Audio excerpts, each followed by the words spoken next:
Bonjour à tous et bienvenue dans le Mug Nowtech. Aujourd'hui, on va parler de la censure sur les réseaux sociaux chinois suite au début de manifestations. Nous parlerons bien sûr de plein d'autres sujets tech. Nous sommes le lundi 28 novembre 2022 et on démarre tout de suite.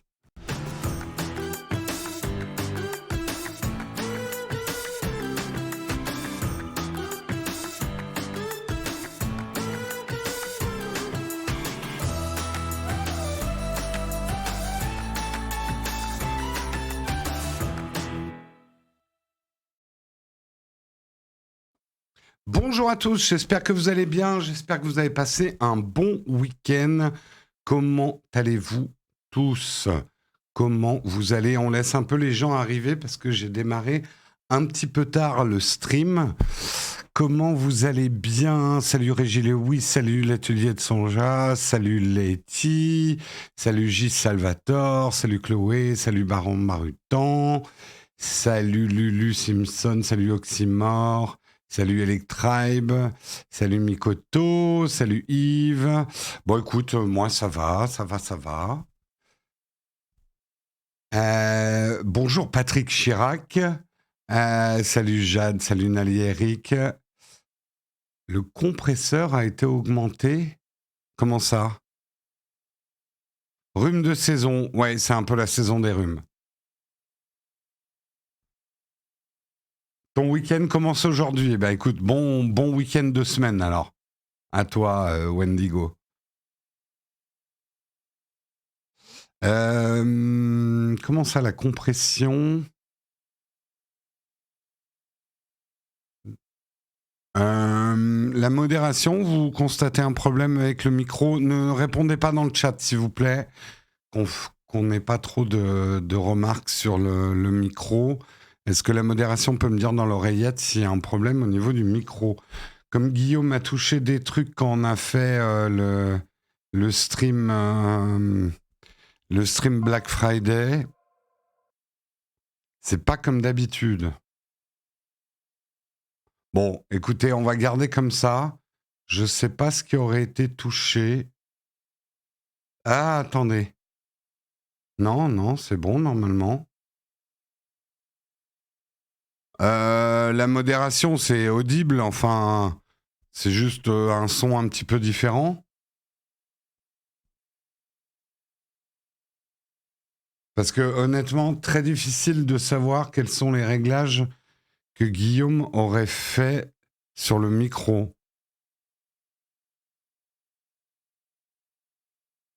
Ok, bon, je touche à rien, on va continuer comme ça. Ok, ne commentez pas s'il vous plaît les problèmes techniques parce qu'après j'arrive plus à lire le chat. Merci. Il faut être un petit peu discipliné là-dessus parce que n'oubliez pas que le présentateur il doit lire le chat pour interagir avec vous. Donc s'il y a plein de messages parasites, beaucoup de mal à avoir les messages intéressants. C'est pour ça qu'on a une oreillette, un canal spécial sur le Discord pour que la modération puisse me donner des indications techniques. Ça me fait penser que j'ai oublié ça. Est-ce que ça marche aussi? Oui, ça marche. Ok. Voilà.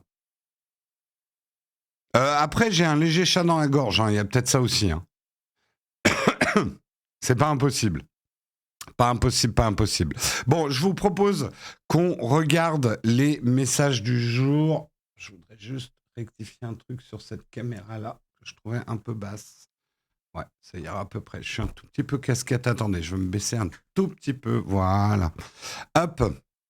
On va regarder effectivement de quoi on va parler ce matin et effectivement on va commencer un article de France 24. On va parler des manifestations en Chine, la censure à l'œuvre sur les réseaux sociaux. C'est déjà en place. On va parler également d'Elon Musk. Elon Musk qui menace de créer son propre iPhone si Apple l'éjectait de l'App Store. La muskinette du jour. Nous parlerons également de la Coupe du Monde au Qatar qui se regarde de plus en plus et illégalement sur les réseaux sociaux, ce qui pourrait expliquer d'ailleurs les les chiffres relativement décevants. Alors, il y a le boycott, c'est sûr, mais il y a aussi ça comme phénomène sur les audiences moyennes, on va dire, de cette Coupe du Monde. Nous parlerons également du Black Friday. Malgré l'inflation, les consommateurs sont bel et bien là. Les chiffres du Black Friday, en tout cas les premiers, sont pas mauvais du tout. Nous parlerons, vous l'avez peut-être remarqué, de notre nouveau sponsor. Nouveau sponsor, c'est un sponsor qu'on connaît bien, qui a été extrêmement fidèle du mug pendant très très longtemps, et ils reviennent. C'est Shadow et leur Shadow PC, le PC dans le cloud. On est très content de les avoir. Aujourd'hui, il y aura une promo un petit peu spéciale parce que c'est la fin de leur Black Friday, pardon. Je vous reparlerai de ça à la fin des articles.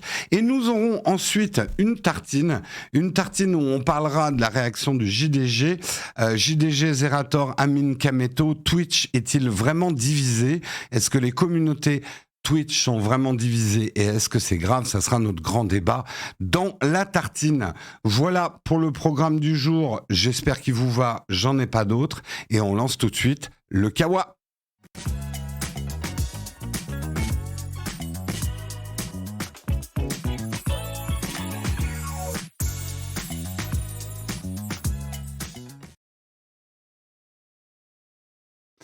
Le Kawa est lancé. Avant de commencer, j'aimerais remercier ACIP Digital qui a renouvelé son abonnement, 10 mois d'abonnement. Merci Pulse également pour ton 13e mois. Merci Fissorem pour ton 25e mois d'abonnement. Ce n'est plus de l'amour, c'est de la rage.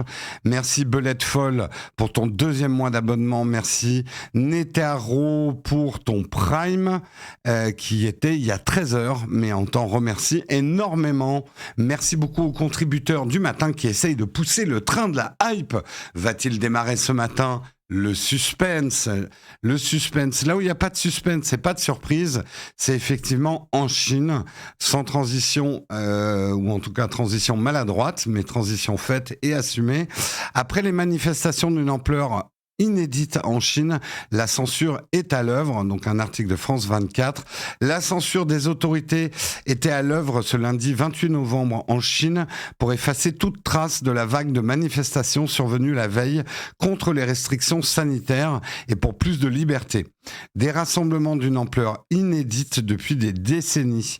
Dimanche, une foule de manifestants, répondant à des appels sur les réseaux sociaux, a exprimé sa colère, notamment à Pékin, Shanghai, Wuhan, prenant au dépourvu les forces de l'ordre. Parmi les slogans scandés à l'unisson, pas de test Covid, on a faim, Xi Jinping, démission, PCC, c'est le Parti communiste chinois, retire-toi, non au confinement, nous voulons la liberté.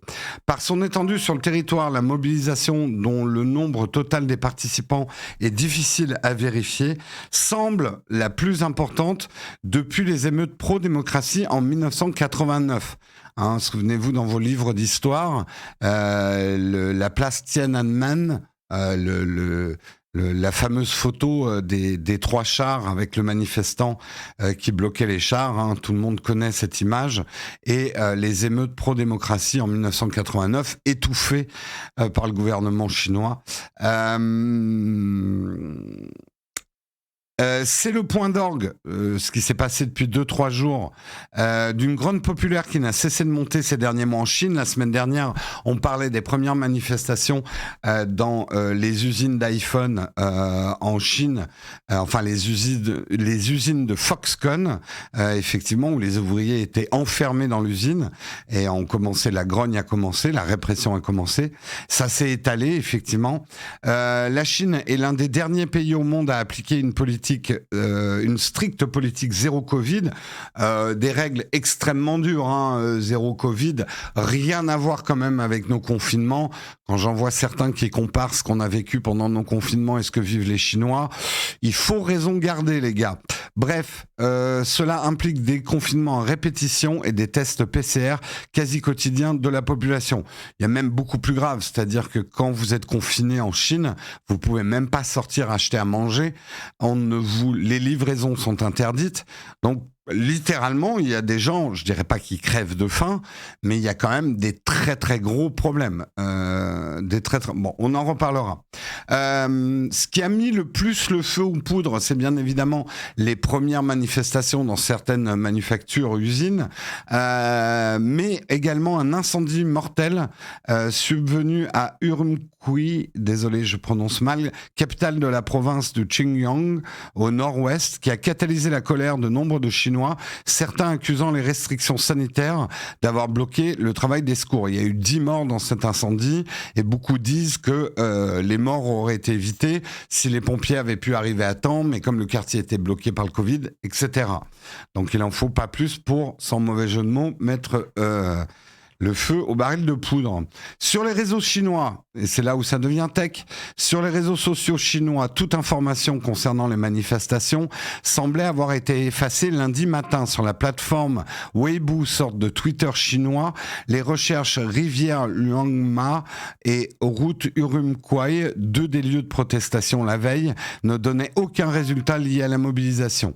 Les vidéos montrant des étudiants chanter et manifester dans d'autres villes avaient aussi disparu du réseau WeChat. Elles étaient remplacées par des messages stipulant que la publication avait été signalée en raison d'un contenu sensible et contraire aux règles. Sur Weibo, la recherche du mot-clé #A4, en référence aux feuilles blanches brandies lors des rassemblements, semblait avoir été modifiée pour ne donner que quelques résultats des jours précédents. Bon, les bourses en berne, vous vous en doutez, les bourses asiatiques sont en berne ce matin, situation d'instabilité, dans un pays qui, même si ça l'est un peu moins, reste quand même l'usine du monde. Quand le nombre de cas de Covid-19 en Chine, quant au nombre de cas de Covid-19 en Chine, il a atteint lundi un nouveau record depuis le début de la pandémie, avec 40 052 cas, même si l'immense majorité de ces cas sont asymptomatiques, et le chiffre reste très minime par rapport à la population chinoise, 1,4 million d'habitants. Il y a des petites choses à rajouter à cet article. Une des choses qui a mis aussi le feu aux poudres, et là aussi on va parler de censure des réseaux sociaux, c'est les images de la Coupe du Monde montrant des foules rassemblées, ne portant pas de masque. Le foot est extrêmement populaire en Chine, très très regardé cette Coupe du Monde en Chine. Depuis d'ailleurs, les autorités ont décidé de censurer les images venant du Qatar s'il y a des gens qui ne portent pas de masque. Parce que effectivement, j'ai dit milliards, pas millions. Ah oui, pardon, 1,4 milliard d'habitants, pardon, oui. Parce que effectivement, et c'est vous voyez, on parle souvent des défauts des réseaux sociaux. Et ils sont immenses. On est en plein dedans. Mais les réseaux sociaux, même si tu les bloques, même si tu les censures, et la Chine est probablement le pays qui est un des pays où, avec la Corée du Nord probablement, où les réseaux sociaux sont le plus censurés, le plus contrôlés, tu ne peux pas empêcher les gens de voir le reste du monde. Et s'il y a un progrès qu'amènent les réseaux sociaux et qu'il ne faudrait pas perdre en jetant les réseaux sociaux parce qu'il y a aussi de la négativité et beaucoup de négativité sur les réseaux sociaux rendent le monde plus petit et empêchent ces dictatures, parce que la Chine est une dictature, en tout cas c'est comme ça que moi je la qualifie, les empêche de bloquer complètement la vision de ce qui se passe dans le reste du monde. Et ça, oui, j'estime que c'est un progrès. C'est un progrès pour l'humanité. Ça a toujours été un progrès pour l'humanité. À partir du moment où les communications se développent, on a commencé à voir comment ça se passait dans la tribu d'à côté, le village d'à côté, la ville d'à côté, le pays d'à côté. Et ça fait bouger les choses. Les révolutions se passent en cascade. Le monde ne peut pas s'arrêter aux frontières d'un pays, en fait. Donc, voilà, c'est... moi, j'ai tendance à dire un des bienfaits des réseaux sociaux dans leur généralité, c'est que ça devient de plus en plus dur d'être un dictateur quand même dans le monde, parce qu'on vous voit. On vous voit. Moi, alors, je donne juste un exemple, et après, je vais commencer à lire vos réactions. Moi, je suis assez vieux pour avoir connu la place Tiananmen. Je me souviens d'ailleurs, à l'époque, j'achetais un magazine qui s'appelait Actuel, qui était un des seuls à vraiment parler de ce qui se passait en Chine. La censure des médias traditionnels, elle était assez forte. On en parlait quand même. En fait, la place Tiananmen, au bout d'un moment, ça a débordé. Quand on a commencé à voir des images, etc., mais on savait pas trop ce qui s'y passait. La Chine était vraiment un endroit mystérieux, hyper mystérieux. Il y avait de temps en temps des petits reportages, mais on savait pas trop ce qui s'y passait. Et les médias étaient beaucoup plus centralisés qu'aujourd'hui. Même si c'est encore le cas des médias centralisés, puis on pourrait revenir, les réseaux sociaux aujourd'hui sont en train d'être possédés par des milliardaires et un tout petit nombre de personnes. Donc il y a des dangers. Mais moi, je viens d'une époque où la presse appartenait à très peu de monde. Oui, la place Tiananmen, on comprenait pas trop ce qui s'y passait, quoi. Alors, je lis un petit peu vos réactions. Actuel, excellente lecture. C'était super, Actuel. À l'époque, c'était super. On les voit, mais on tape des Coupes du Monde chez eux. On les voit, mais on consomme plus que jamais en Chine. Ouais, mais alors, on pourrait partir sur des grands débats philosophiques. Voir n'empêche pas de se comporter mal. Mais au moins, on voit. Et je pense que quelques consciences, bien évidemment, la conscience collective, on oublie vite. Mais on voit quand même de plus en plus de choses. On voit de plus en plus de choses. Regarde, rien que justement, prenons juste l'actualité de ces 2-3 derniers jours. Les images sont sorties de Chine. Elles sont sorties par les smartphones, elles sont sorties par les réseaux sociaux. Ils ont beau essayer de mettre une chape de plomb, les images sortent. Ça devient extrêmement difficile que les images ne sortent plus du tout.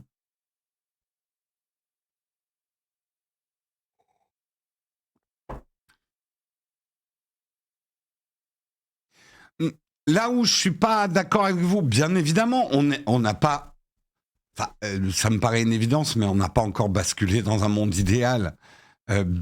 J'espère un jour, peut-être. Mais ce que je veux juste dire, c'est que moi, je constate quand même un progrès par rapport à une époque. La Chine, pour moi, on va dire mon enfance, mon adolescence, la Chine, c'était terra incognita, quoi. On avait zéro news de la Chine, enfin très très peu. On savait pas ce qui s'y passait. Donc, bien évidemment, on est à... Oui, non, mais dans la photo, il y avait 3 chars, mais oui, c'était des colonnes d'une 30aine de chars. La photo était recadrée. Oui, non, mais ok. Mais même, voilà, les histoires de Tiananmen, moi, je les ai vécues étant ado. On savait que c'était pas génial, la Chine. On savait que c'était, voilà, un pays communiste. On était encore en guerre froide, ne l'oublions pas. Enfin, c'était un peu la fin de la guerre froide, mais on savait justement que la Chine... ça a été un effet domino. La chute du mur de Berlin, si je suis pas trop nul en géographie, la place Tiananmen, c'est arrivé après. Alors, une autre news que je n'ai pas faite parce que je n'ai eu qu'une seule source, et j'essaye d'éviter de vous faire des news quand je n'ai qu'une seule source. Mais on va voir dans la journée si les choses se confirment.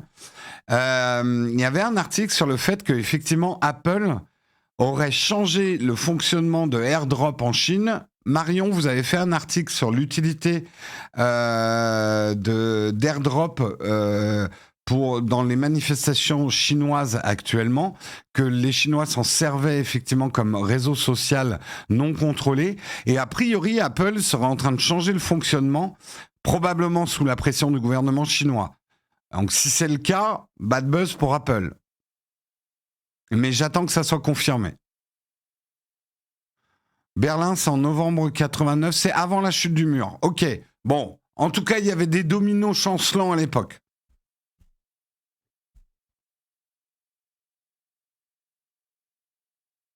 Merci, on a eu un raid que je n'avais pas vu. Merci beaucoup, Vulgadroit. Merci, que je ne connais pas. Vulgadroit, vous faites quoi sur votre chaîne? Merci beaucoup pour le raid.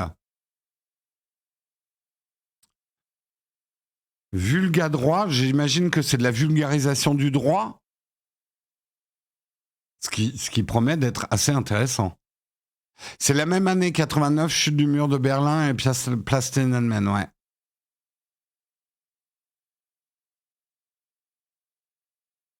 Vulgadroit, oui, j'imagine que vous faites de la vulgarisation de droit, ou alors c'est des gens de droite vulgaires. Ça peut être le cas.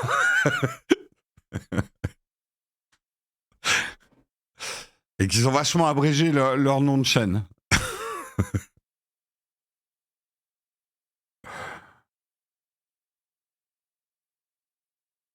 C'est de la vulgarisation de droit, d'accord.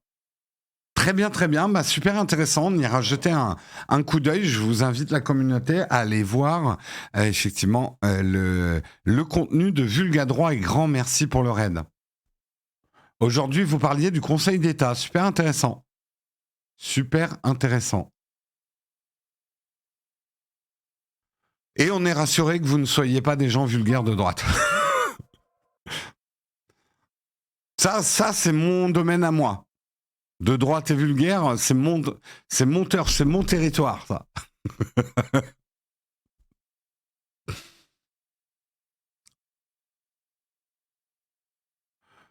Nico nous donne une précision intéressante, mais néanmoins vachement intéressante. Chute du mur de Berlin et place Tiananmen, il nous dit que c'est la même année que la Lambada. C'est vrai, c'était 89, la Lambada, ça me paraît plus tard.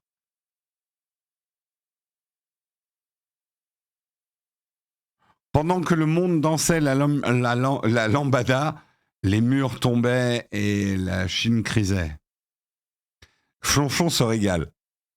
Flonflon, toi qui es une encyclopédie musicale, la Lambada, c'est quelle année ?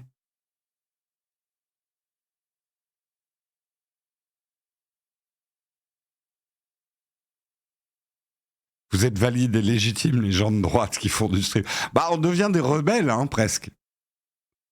Non, après, vous connaissez ma droite à moi. Hein.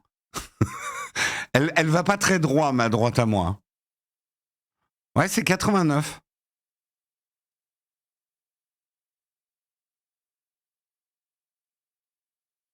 Et hop, un verre d'oreille pour tout le monde, tout à fait.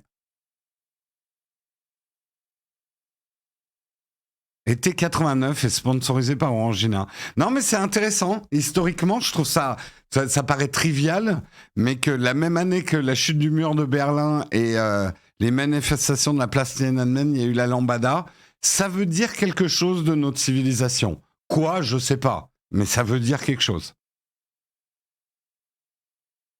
Bon, en attendant, on va voir effectivement comment les choses vont évoluer pour la Chine au niveau des réseaux sociaux. À son habitude, bien évidemment, le gouvernement referme sa poigne sur les réseaux sociaux. Est-ce que ça va suffire à arrêter J'ai vu déjà que la Chine n'était même plus en trending topic de Twitter ce matin. Est-ce que le gouvernement chinois a un moyen d'agir sur Twitter ? Je ne sais pas. Est-ce qu'on va être censuré en direct ? Je ne sais pas non plus. Mais d'une manière générale, même si c'est extrêmement maladroitement dit, une pensée pour le peuple chinois. Effectivement, les gens qui ont l'indécence de comparer nos règles sanitaires avec les règles sanitaires chinoises, je crois qu'ils comprennent. Ça ne veut pas dire que nous, on ne doit pas rester extrêmement vigilants au niveau de nos libertés. Ce n'est pas ce que j'ai voulu dire, hein, qu'on me fasse pas dire ce que je dis pas, mais faut comparer ce qui est comparable. Les règles, le zéro Covid en Chine, waouh, vous êtes enfermé dans votre bureau, quoi, et on vous donne pas à manger, quoi.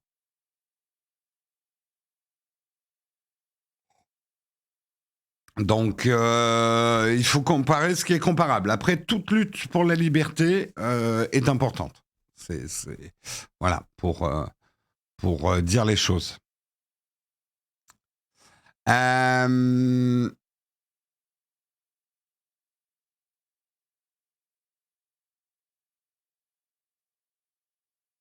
Oula, le Stream Element est encore sur... Aïe, je sais pas si... Putain, si Léo écoute ou Guillaume, il y a un problème avec le Stream Elements qui nous stream encore du O'Clock, qu'on remercie d'avoir été sponsor, mais qui n'est pas le sponsor aujourd'hui. C'est Shadow. Si la modération, vous pouvez envoyer sur Discord un message à Léo ou à Guillaume s'ils peuvent rectifier quelque chose sur le Stream Elements. Ok, vous êtes en train de voir ça. Merci la modération, vous êtes formidable. On va passer à l'article suivant. Un article de Mac Forever. On va parler d'Elon Musk. Vous n'alliez pas y échapper ce matin. Sortie du week-end d'Elon Musk qui menace de créer son propre smartphone si Apple l'éjectait de l'App Store. Comme ça, au calme. Apple, tu me fais chier. Bon, je vais lancer mon propre smartphone, tranquille. On sait que effectivement, on va pas revenir sur tout ce qui se passe sur Twitter, les bonnes choses comme les mauvaises choses, parce qu'il y a pas. Je suis désolé de vous le dire, je sais que ça va froisser certains qui aiment que les pensées soient simples, mais il n'y a pas que du mauvais dans le projet d'Elon Musk. Le problème, c'est la méthode. Ça, on est d'accord. La méthode, elle est caca à chier pour être gentil, hein. Dans le genre pire école de management du monde, Elon Musk, bonjour. C'est ce qu'on appelle du management bazooka. Bon, c'est pas histoire de se faire aimer ou pas aimer, hein, parce que comme dit le vieux dicton de l'histoire, il vaut mieux être craint qu'aimé. Mais ce que je reprocherais presque le plus à Elon Musk en termes de management de la situation, c'est son inconstance et l'espèce de volatilité qui en ressort, avec l'impression extrêmement désagréable que ça soit pour les investisseurs, que ça soit pour les employés, que ça soit pour les utilisateurs, que les décisions sont prises à l'emporte-pièce et selon, j'ai envie de dire, la couleur du vent. Ce qui ne veut rien dire, mais qui semble être la logique d'Elon Musk. Voilà. C'est plutôt ce sentiment d'incertitude. L'incertitude est une des pires choses en économie pour tout le monde. Et non seulement il l'a créé, mais il l'entretient. C'est ça que je reproche presque le plus à Elon Musk dans la méthode. Fin de la parenthèse. Un des plus gros problèmes, on en a longtemps débattu ici dans l'émission, je le dis pour ceux qui nous découvrent ce matin, on a déjà beaucoup débattu là-dessus, la liberté d'expression, concept prometteur dans ses mots, mais une liberté d'expression sans contrôle, on sait exactement ce que ça donne. Tous les pays n'ont pas la même notion de liberté d'expression, à savoir que nous, on émet en France, par exemple. En France, la liberté d'expression a des limites. Le racisme, par exemple, n'est pas une opinion, mais un délit en France. Un certain nombre de stigmatisations et d'appels à la haine sont condamnables en France, et condamnés par la loi, et ne rentrent pas et ne sont pas protégés par une notion de liberté d'expression. Donc, en Europe, en général, c'est vrai qu'on a une vision de la liberté d'expression qui n'est absolument pas la même que dans certains pays d'expression. Donc ça, c'est quand même un élément important à savoir. Également, on sait que cette liberté d'expression débridée, le librisme un petit peu prôné par Elon Musk, fait aussi peur à d'autres choses que sont les annonceurs. Les annonceurs qui sont quand même le sang, que vous le vouliez ou non, que vous n'aimiez ou pas la pub, c'est même pas le débat. Aujourd'hui, la publicité est le nerf de la guerre, c'est l'argent de tout Internet, entre gros guillemets, gratuit. Et quand les annonceurs s'en vont, c'est une extrêmement mauvaise nouvelle.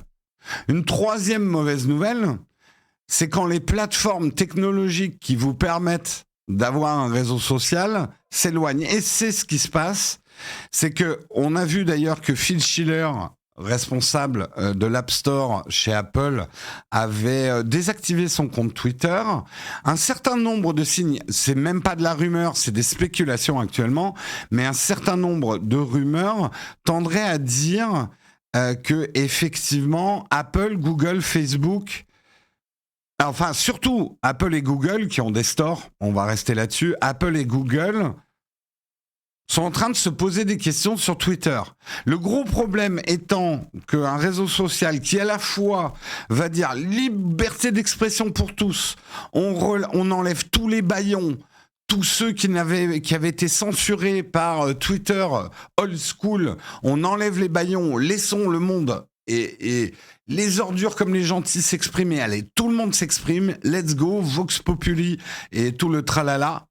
Mais qui en même temps a perdu les 3/4 de ses employés, qui n'a plus d'équipe de modération.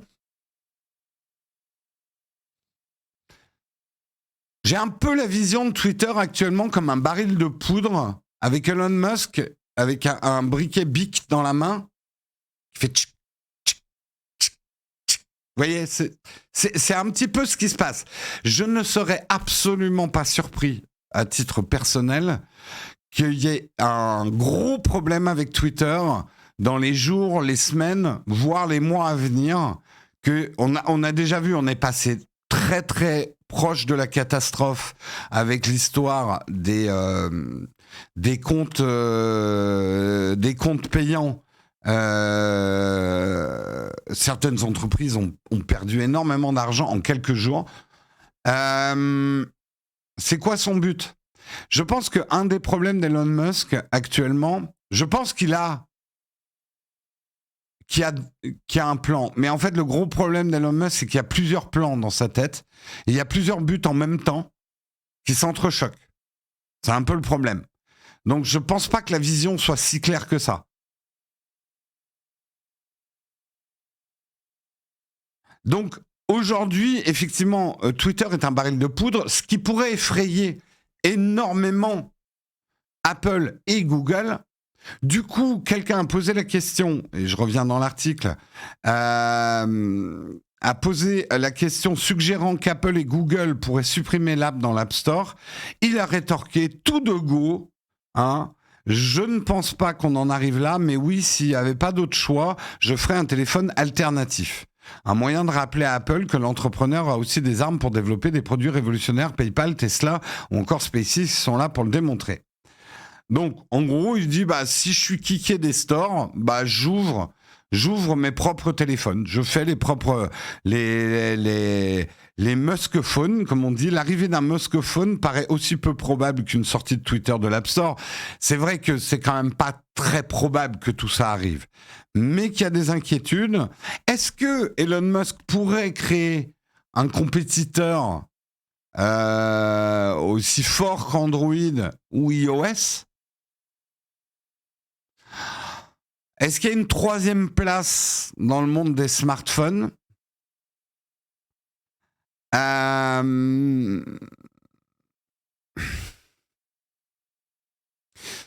a une chose de son côté, Elon Musk, il a un réseau satellitaire. S'il arrivait à faire des combinés aussi petits que des smartphones utilisant son réseau satellitaire, donc virtuellement des smartphones qui marcheraient quasiment absolument partout sur la planète. Après, je ne sais pas si son réseau satellitaire serait assez... Ouais, je ne sais pas.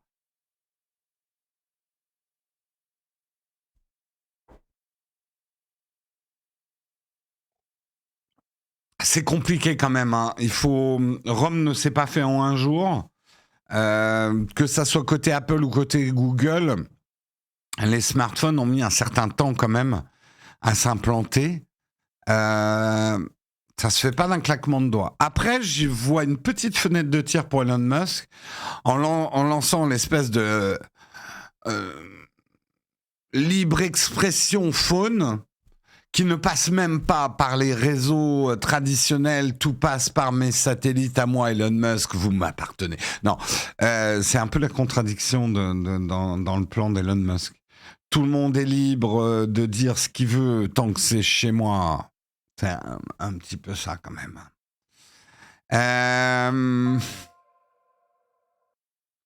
Je pense que c'est plutôt du flex, très honnêtement. Merci Fanatix pour ton 15e mois d'abonnement. Merci Trafandir pour ton 3e mois d'abonnement. Merci Fabrice Sem pour ton 12e mois d'abonnement. Merci Statix Official pour ton 7e mois d'abonnement. Merci Waukanid pour ton 30e mois d'abonnement. C'est plus de l'amour, c'est de la rage. Merci Altaran pour ton 17e mois d'abonnement. Merci Not Smudge pour ton 18e mois d'abonnement. Merci Renardo G pour ton premier mois d'abonnement. Merci ACIP Digital pour ton 10e mois d'abonnement. Je crois que j'ai remercié tout le monde. Si j'en ai oublié, je vous remercie du fond du cœur. Merci beaucoup les contributeurs ce matin. Qu'il ait injecté beaucoup d'argent pour lancer son smartphone et tout l'écosystème, ça se casse la gueule, Musk ruiné, on n'en parle plus. Il a potentiellement encore beaucoup d'argent quand même. Ça ne veut pas dire qu'il ne sera pas ruiné un jour s'il continue à faire des conneries. Hein.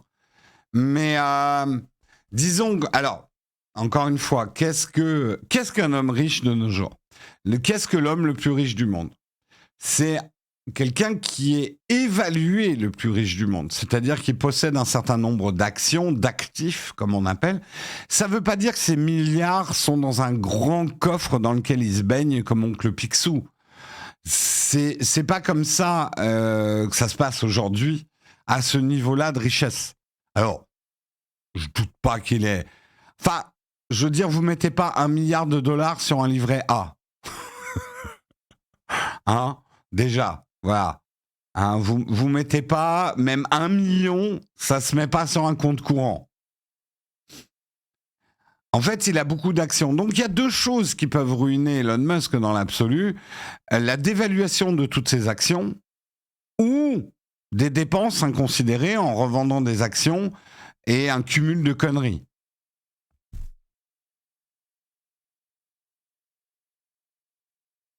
Un livret A, il y a un plafond et c'est moins rentable. Tu m'étonnes. Je vote pour le cumul de conneries. Il a encore de la marge hein, niveau conneries. Hein. Il peut y aller. Hein.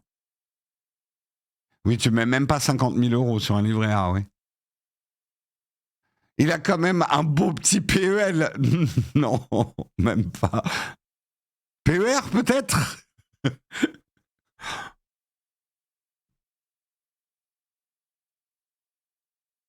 Justement, cette richesse peut s'effondrer si les actions s'effondrent. Tout à fait. C'est pour ça que ça m'énerve quand je lis un tel est l'homme le plus riche du monde. Virtuellement, oui.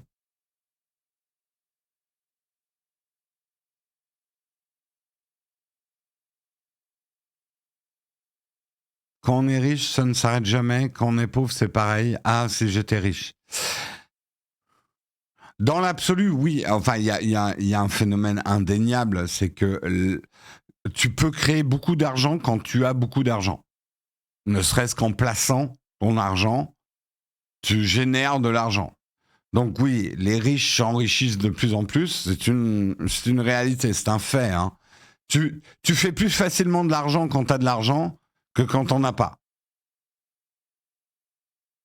C'est 22 500 € maximum sur un livret A, d'accord.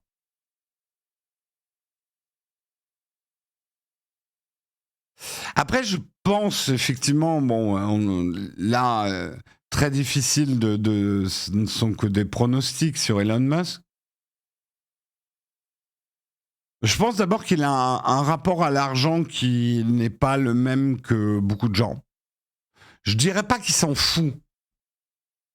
Mais je pense pas que le but ni l'obsession d'Elon Musk soit d'accumuler le plus de richesses possible.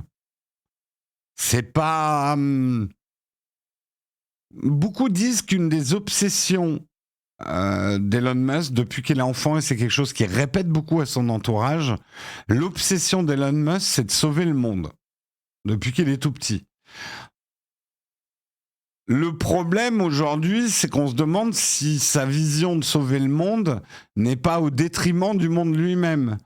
C'est un peu le problème de la fin justifier les moyens. Quand vous avez une pensée, ouais, je vais sauver le monde, bah voilà, après on arrive vite dans de la mythologie comme Thanos, bah je sauve le monde en exterminant la moitié de l'humanité. Je suis pas en train de dire que c'est ce que veut Elon Musk, mais vous voyez ce que je veux dire.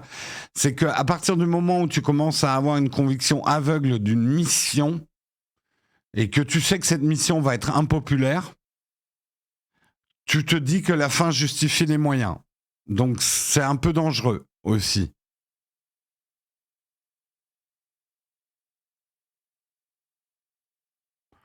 Elon, c'est Thanos, je le savais. Ouais.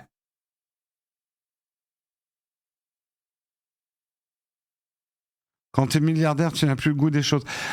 Après, Elon Musk vit pas vraiment une vie de milliardaire, comme on peut la caricaturer parfois. Ça va, oui, il a un jet privé, je pense qu'il n'y a pas de problème. Enfin, à ce niveau-là, effectivement, de richesse, il vend une fraction de ses actions, il s'achète 3 yachts. Hein. Il n'a pas l'air de kiffer à mort ça, quoi.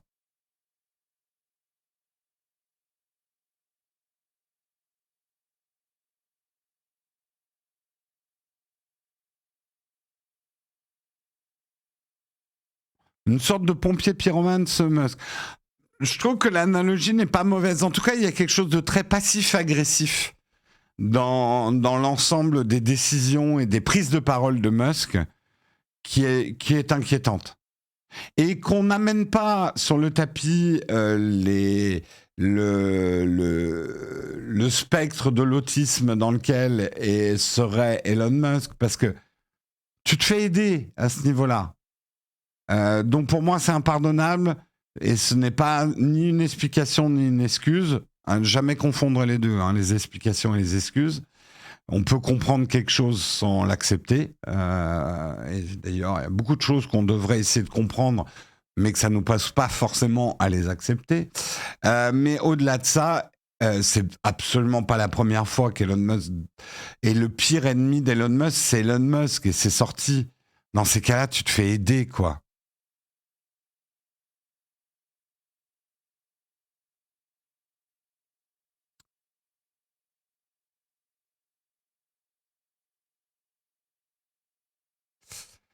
Si ça le gêne pas avoir d'autant d'argent, je veux bien l'aider à se délester quelques millions. Regarde le Hobbit. Regarde comme l'or peut corrompre les trésors. Merde, comment elle s'appelle la ville des nains? Elédor, Elédorn, Elendor. Hein? Le trésor avec le dragon dessus qui rend fou le roi des nains. Erebor, merci, Erebor. Hein? Donc pensez-y avant de convoiter les richesses d'Elon. Cet argent est maudit.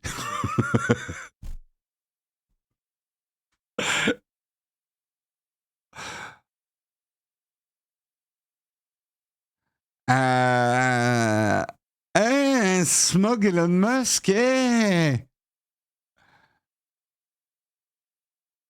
manquerait plus qu'il se fasse son propre réseau social. Très bien sorti, Fabrice. Marre de Musk. Oui, mais attention. Attention, je comprends votre trop-plein. Il y a trop de Musk dans nos vies actuellement. Mais restons vigilants. Il faut bien regarder ce qui se passe. Elon Musk n'a pas le droit de faire ce qu'il veut, où il veut, quand il veut, quel que soit son niveau de richesse. Nous sommes le peuple, nous sommes la ville du lac aujourd'hui, avec un smog Musk aveuglé par son propre pouvoir. Qui tiendra et arrivera à envoyer la flèche noire dans la cuirasse de Smog, si ce n'est vous. Peuple du lac. Voilà.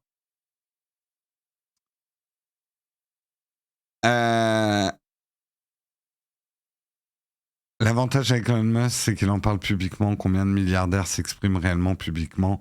Oui, ouais.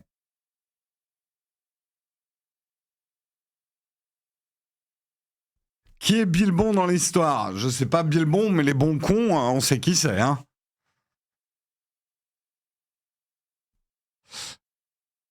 C'est pas la pierre bijou d'Arkenstone qui rend fou. Bah, l'Arkenstone, c'est clairement Twitter, les amis. C'est clairement Twitter, l'Arkenstone. Eh oui.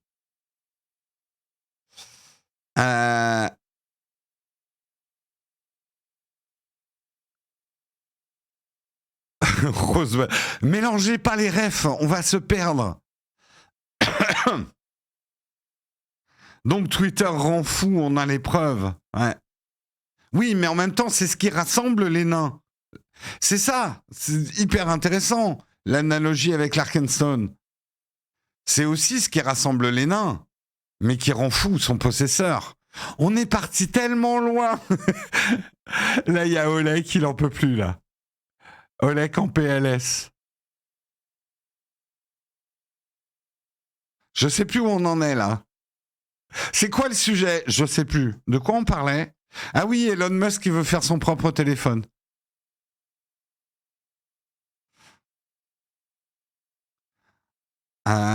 Il a quand même raconté qu'il voulait vivre dans le monde virtuel à la Matrix. On peut toujours dire que c'était une joke. Pas sûr, pas sûr. Je fais complètement du gravier. Est-ce que j'ai le temps de faire du gravier? Non. Bon, je ferai du gravier tout à l'heure. Faut que je vous parle d'un truc qui est en train de m'arriver, c'est fou. Mais on va continuer d'abord les articles. Twitter, Telegram, TikTok. Un article de France Info Sport. Comment cette Coupe du Monde au Qatar se regarde de plus en plus et illégalement sur les réseaux sociaux. Les faibles parts des matchs diffusés en clair sur TF1, la multiplication des outils anti-piratage, l'intensification de la lutte contre le streaming classique sur les sites web participent à l'effort des diffusions illicites sur les réseaux sociaux. En 2 clics, et sans tomber sur aucune publication gênante, un fan de foot peut regarder gratuitement sur les réseaux sociaux les matchs diffusés sur beIN Sport, où l'abonnement coûte normalement 15 € par mois. Sur Twitter, le match est ainsi diffusé directement sur la plateforme. Sur la messagerie cryptée Telegram, des groupes semi-privés partagent des liens d'une qualité irréprochable. Et sur TikTok... TikTok s'y est mis également récemment. Le piratage des contenus sportifs s'est renforcé ces dernières années et les consommateurs illicites de retransmissions sportives visionnent essentiellement en live streaming, mais également sur des boîtiers IPTV. L'Arcom juge ainsi que 26% des personnes qui regardent illégalement le sport utilisent les réseaux sociaux. Le cas de Benjamin qui diffuse les matchs du mondial sur ses comptes Twitter. Samedi 26 novembre, plus de 3500 personnes regardaient Tunisie-Australie diffusée sur beIN Sport sur son compte Twitter. Benjamin nous dit « Je fais ces streams pour les personnes dans le besoin qui n'ont pas les moyens de s'abonner à Canal+ ou à beIN Sport. » Un Robin des Bois, se justifie-t-il. Avant de détailler ses méthodes, ça fonctionne grâce à des IPTV ou des sites internet que je diffuse personnellement avec un logiciel de streaming, explique Benjamin, qui assure seulement gagner un petit peu de visibilité sur Twitter. Donc, il accepte de se faire payer en visibilité. Il risque pourtant une peine d'emprisonnement de 3 ans et une amende de 300 000 €. Est-ce qu'il pourra dire... S'il se fait arrêter et condamné à 300 000 € d'amende, est-ce qu'il pourra dire « Ok, mais je vous paye en visibilité » J'ajoute un petit peu d'humour, 10e degré. C'est pas... Benjamin, ce nom me dit quelque chose. Flonflon, tu es là?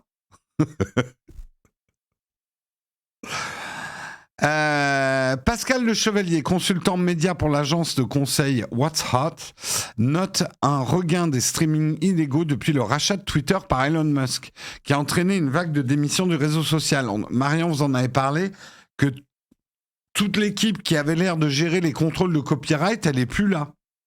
Donc, une certaine impunité en ce moment, en pleine Coupe du Monde. Il y a plusieurs personnes pour faire la modération et la passoire est trouée. En plus, les pirates ont plusieurs comptes. Quand on en bannit un, ils en créent un autre. Explique-t-il, et d'ajouter le streaming est une religion et les pirates ont toujours un temps d'avance. Quel intérêt de pirater quand on peut le voir gratuitement sur TF1? Tous les matchs ne sont pas sur TF1 gratuitement. Hein. Et hop, on parle foot et on revient sur Twitter. Exactement.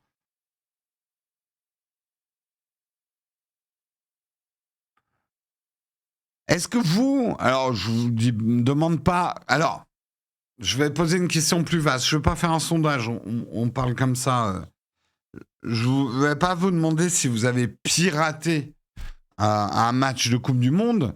Mais est-ce que Comment vous la regardez, la Coupe du Monde? Plutôt à la télé, en prenant un abonnement, ou plutôt à travers les réseaux sociaux? Pour ceux qui la regardent. Et on ne vous jugera pas. Ici, on n'est pas genre des ayatollahs du boycott. Euh, pour moi, le boycott devait intervenir en amont. On n'a pas à punir non plus les fans de foot. Mais non, mais ceux qui regardent pas, répondez pas, parce que j'arrive pas à lire après ceux qui répondent. Bah voilà, voilà, tout le monde me dit je regarde pas, j'arrive pas à voir ceux qui regardent. Aïe, aïe, aïe, aïe, aïe.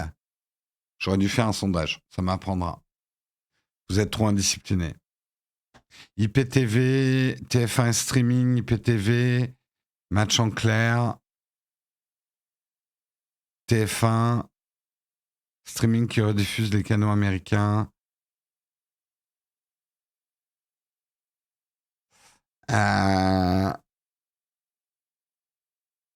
Site de streaming, si TF1 retransmet, je regarde sur IPTV. Et juste question, ces IPTV, vous les payez? Je connais pas les IPTV, je me suis jamais plongé dedans. C'est payant les IPTV?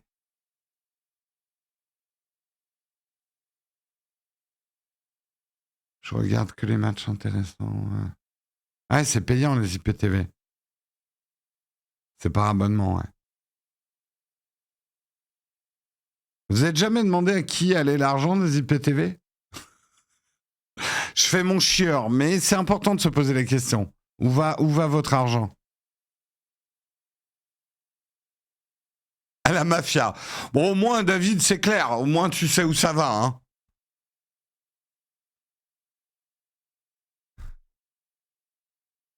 Elon Musk.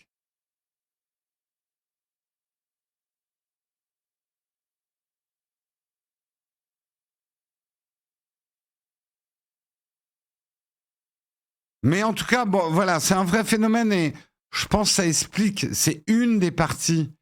Ça va, Benjamin, le Romain des Bois, qui accepte de se faire payer en visibilité.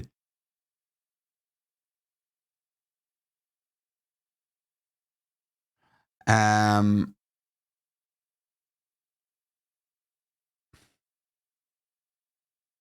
monsieur IPTV. Mon argent, je l'envoie à monsieur IPTV. C'est un monsieur très gentil. Très, très gentil. L'argent va à des petits artisans du piratage. J'adore ce romantisme que parfois certains mettent sur les adblockers, les IPTV. C'est les petits artisans du piratage. L'IPTV, ça sert à financer quoi? Des gens?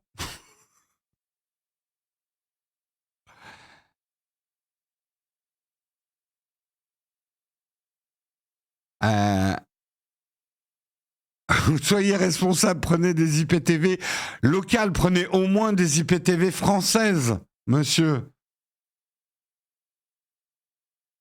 Le contre-pouvoir. Ouais. Ou des gens qui savent se faire de l'argent avec un contenu qu'ils n'ont pas financé. C'est hyper rentable, en fait, une IPTV, quand on y pense. Parce que t'as pas à produire du tout les matchs, t'as pas de caméraman à envoyer, tu récupères juste un flux et tu le fais payer aux gens. C'est business de rêve. IPTV éthique. C'est hyper rentable. Oui, mais la diffusion du flux, c'est cher. Oui. Bah là, tu as trouvé le moyen à la fois d'amortir ta bande passante et de te faire du pognon. Mais t'as pas tous les frais de production du contenu. Encore une fois, oui, c'est un jugement de valeur, j'assume, mais c'est exactement l'image caricaturale, mais vraie, du Moyen-Âge ou de l'Heroic Fantasy, d'un mec qui se met au milieu d'un pont où il y a un flux de gens qui vont à un marché et qui dit: toi, Tu me donnes 20% de ton grain, sinon je te pète la gueule. En gros, c'est des droits de payage illégaux, en fait. Tu te mets sur un flux d'argent, c'est des business parasitaires, en fait. Oui, chevalier noir. Et ça a toujours existé. Il y a toujours des gens qui ont trouvé le moyen de faire du business en employant une forme de force ou de détournement d'un flux financier, en fait.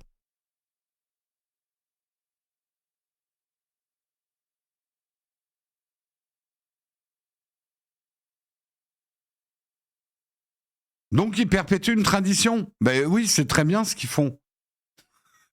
Eh, franchement, les films seraient chiants s'il n'y avait pas de mafia, quand même. On est d'accord. On est d'accord là-dessus.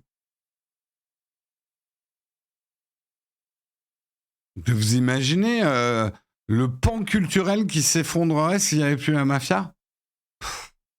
Incroyable, ma bonne dame. Sur ce, passons à l'article suivant. Black Friday.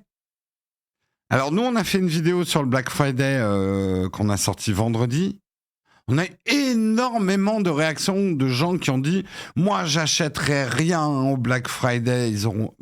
Bah, manifestement, c'était une minorité sur le reste du monde, puisque le chiffre d'affaires réalisé pendant le Black Friday progresse encore. Un article de ZDNet. Mais cette fois, seulement de 0,1%, du moins pour le moment. Adobe estime que 64,59 milliards de dollars ont été dépensés au cours des 3 premières semaines de novembre, avec 9 journées dépassant les 2 milliards de dollars.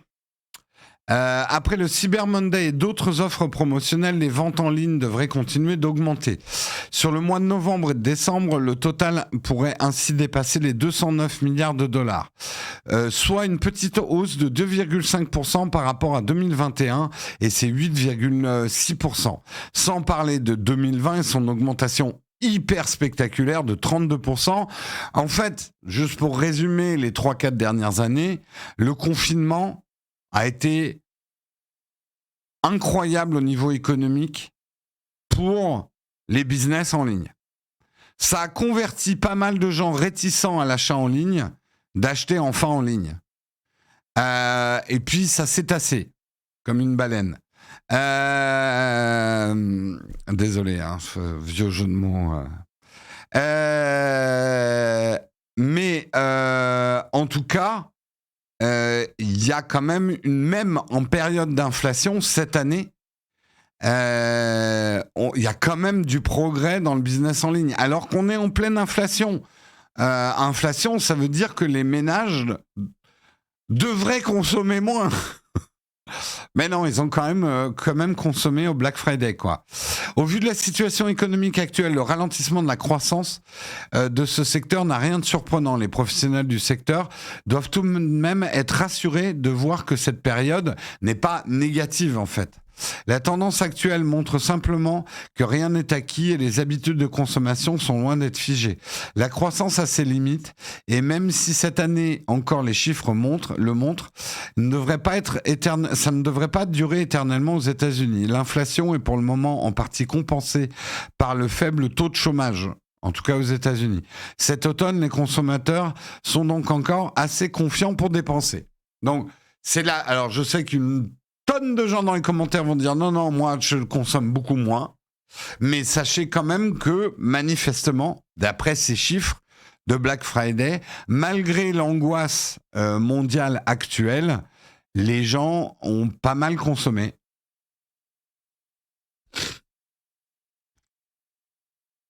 Les factures sont pas encore arrivées. Je pense qu'on n'est pas encore dans le plus dur de l'inflation. On en est même loin.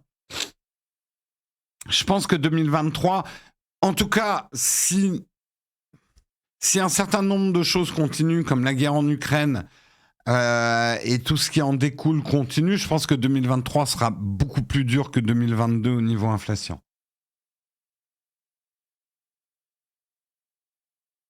Le blanc de poulet à 15 € l'unité, ouais.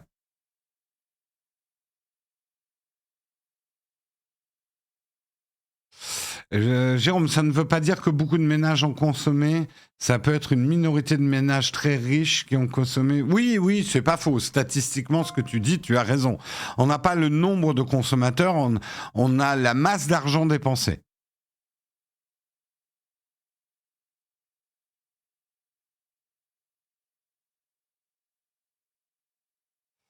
C'est écolo, oui, mais pas. Ah, il y a des débats, oui, sur l'écologie. Après, si tu concentres tes achats annuels, Black Friday, on avait fait on a fait un article un vendredi, justement, sur les conséquences de la surconsommation. C'est des choses qu'on doit avoir à l'esprit. Il est évident que nos modes de consommation pèsent sur le devenir de notre espèce. J'ai pas envie de dire de la planète parce que la planète vivra sans nous. C'est une évidence. Après, les blâmes perpétuels de gens qui achètent des choses sans contextualisation, nous, c'est pour ça. Bon, notre vidéo, on s'est fait pas mal tracher parce que c'est vrai que notre titre, c'était N'achetez pas de la merde pour le Black Friday. Nous, le message qu'on porte, ce n'est pas un message 100% anti-consommation. Par contre, nous essayons d'avoir un message 100% anti-gaspi. On a essayé, dans notre catalogue du Black Friday, de ne sélectionner que des produits non seulement qu'on juge utiles, mais des produits qu'on utilise ou qu'on utilisera vraiment nous. Voilà, des produits qui servent à quelque chose, qui ont leur poids carbone dans leur fabrication, dans leur commercialisation. On ne se voile pas derrière un voile de pudeur. Oui, c'est des trucs polluants. Les produits qu'on a présentés sont certes polluants et peut-être même fabriqués dans des conditions de travail qui sont pas top. Mais au moins, on a essayé de mettre des produits utiles. Alors, certains ont jugé certains de nos produits pas utiles. Ça, c'est encore un autre débat. Moi, je vous dis, c'est Guillaume et moi, ces produits-là, chaque fois qu'on disait on va le mettre dans le catalogue, on s'est interrogé. Notre critère numéro 1, c'était son utilité, en fait.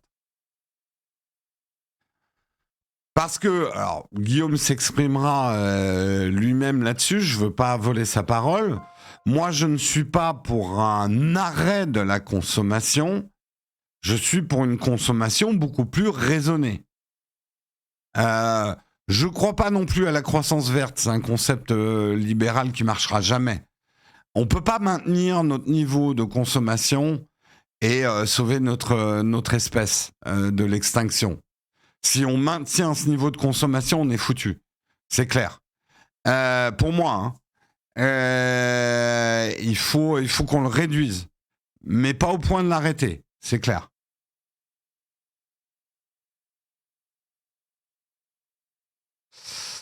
Je me tourne un peu vers vous. Croissance verte, utopie ou marketing. Attention, je n'ai pas dit qu'il ne faut pas non plus une forme de croissance, mais alors la croissance verte, ok, mais pour moi, uniquement si on change les marqueurs. Si l'unique marqueur est l'unique marqueur actuel de la croissance, c'est la richesse aujourd'hui, donc l'argent, la croissance verte n'existera pas. Si après, on met d'autres paramètres de réussite dans la croissance, là, ok, on peut me vendre de la croissance verte. Mais tant que la croissance sera uniquement mesurée avec de l'argent, il ne peut pas y avoir de croissance verte, pour moi. Non, mais après, tout le monde n'a pas attaqué notre vidéo. C'est même une minorité. Mais je comprends pourquoi certains ont été déçus par notre vidéo, parce que je pense qu'ils sont venus pour le titre en croyant qu'on allait faire un brûlot anti-consommation, anti-capitalisme, et que notre contenu n'est qu'un catalogue d'achat de produits qu'on juge utiles. Donc, ils ont peut-être été un peu déçus.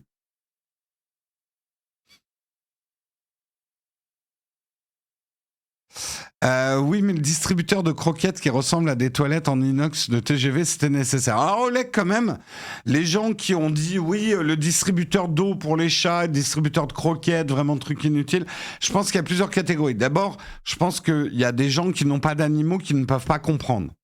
Et il y a des gens qui ont des animaux qui ne peuvent pas comprendre que parfois on a des animaux et que parfois on a besoin d'un truc. Bien évidemment qu'un distributeur de croquettes, on va pas l'utiliser tous les jours. Moi, le moment où je donne à manger au chat, c'est un moment cool avec ces animaux. C'est chouette, la plupart du temps. Parfois, bon, bref, globalement, c'est pas un moment dont j'aime pas dire maître, parce que bon, bref, quand t'as des animaux, t'aimes bien ce moment-là, donc tu vas pas le remplacer par un distributeur. Par contre, si un soir ton patron te retient, tu vas rentrer un peu tard, je peux te dire que t'as pas envie que tes chats soient angoissés parce qu'ils n'ont pas eu leur croquette du soir. Que tu puisses t'éloigner à une soirée ou voir un week-end avec un distributeur automatique. Donc c'est pas un achat inutile quand t'as effectivement des animaux. Pareil, la fontaine, ça peut paraître... Oh, un bol d'eau, ça suffit pour les animaux. Non, chez les chats, juste un bol d'eau stagnante peut poser des problèmes de santé que tu risques de payer très cher dans le veto parce que ton chat va avoir des problèmes urinaires, en fait.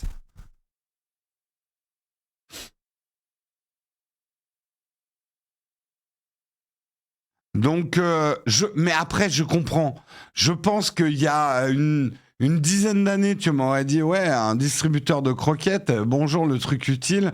J'avais pas d'animaux. Si, remarque, j'avais un animal il y a 10 ans. Allez, il y a 20 ans, j'avais pas d'animaux. Ça me concernait pas du tout. Hein.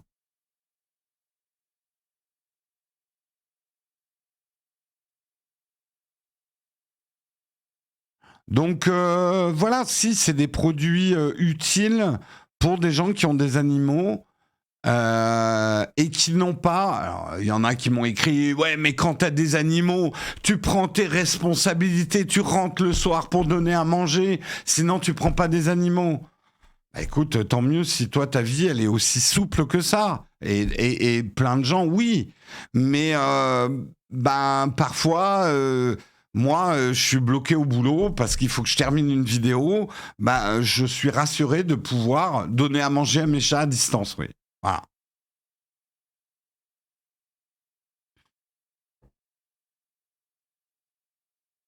Oui, l'avantage des fontaines, c'est pour les faire boire plus. Ils boivent plus, les chats, avec de l'eau courante, en fait. C'est pour ça qu'ils aiment boire dans les robinets et tout. Et parce que d'une manière générale, les chats ne boivent pas assez, les chats domestiques, enfin domestiques, qui habitent dans des foyers humains, ne boivent plus assez d'eau et du coup ont des problèmes urinaires plus tard dans leur vie.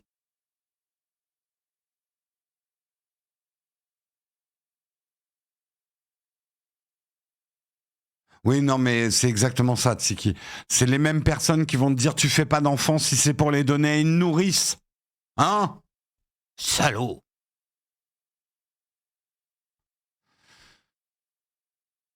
Bah, je vais vous dire une chose, j'ai pas le temps, mais je vais vous le dire quand même quelque chose. D'une manière générale, moi Alors, si vous le saviez pas, je pars au Japon la semaine prochaine pour des raisons professionnelles. Un vol au Japon, c'est 4 tonnes de CO2. Vous voyez, j'ai fait mes recherches. C'est énorme. Ça veut dire que on va dire, mon empreinte carbone est niquée pour les 3-4 ans à venir. Déjà, c'est un problème personnel. Est-ce que je l'assume? Est-ce que je l'assume pas? Est-ce que je donne de l'argent à une assoce? Mais ça, à la limite, c'est un problème personnel. Le problème est plutôt le Jérôme public. On va en janvier sortir une vidéo pour vous expliquer pourquoi j'étais au Japon. Et je sens d'ici, je vois d'ici, les gens qui vont m'attaquer sur les 4 tonnes de CO2. Et ils n'auront pas tort. Il faut prendre ça en considération. Mais le problème aujourd'hui, c'est qu'on est dans le pointage de doigts systématique, quoi qu'on fasse, on est dans la culpabilisation. Et c'est un fond de problème très grave. Je vais vous expliquer pourquoi j'ai beaucoup réfléchi là-dessus ce week-end. Le problème, c'est que à stigmatiser les gens sur la moindre action qu'ils font, on est en train de séparer les gens. On est en train de se désolidariser les uns des autres. Puisque maintenant, le truc qu'on voit le plus, c'est que dès que quelqu'un fait quelque chose, on lui tombe dessus. Que ça soit au niveau moral, écologiste, quoi qu'il fasse. Le problème n'est pas ça, parce que souvent les messages, et encore une fois, la consommation pour les voyages en avion en CO2 est quelque chose d'important.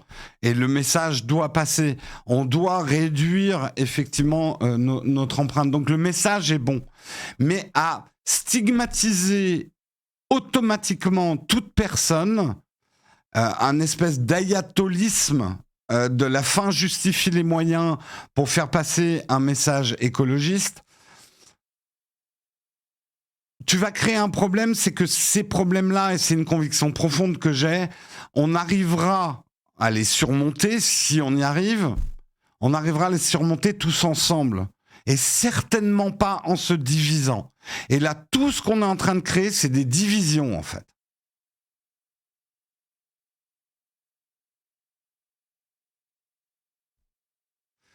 Tu vois, alors je vois que mais il y a plein de manières de faire passer des messages et de ne pas laisser les gens continuer dans leurs habitudes. Mais tu as des manières de porter des messages sans diviser les gens. Là, on est en train de se désunir. Prends un peu de recul et regarde le monde en ce moment. Et c'est le plus grand danger que court le monde aujourd'hui face à des actions urgentes qu'on doit prendre, c'est qu'on est en train de se désunir. Voilà.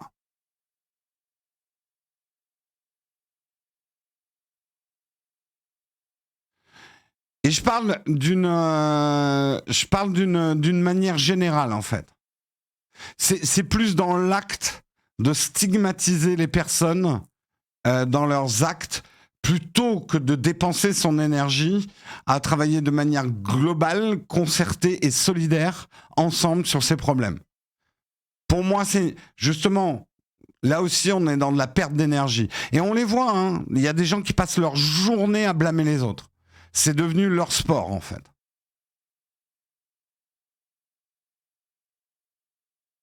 Je ne dis pas qu'il ne faut pas faire prendre conscience aux gens. Et de manière collective.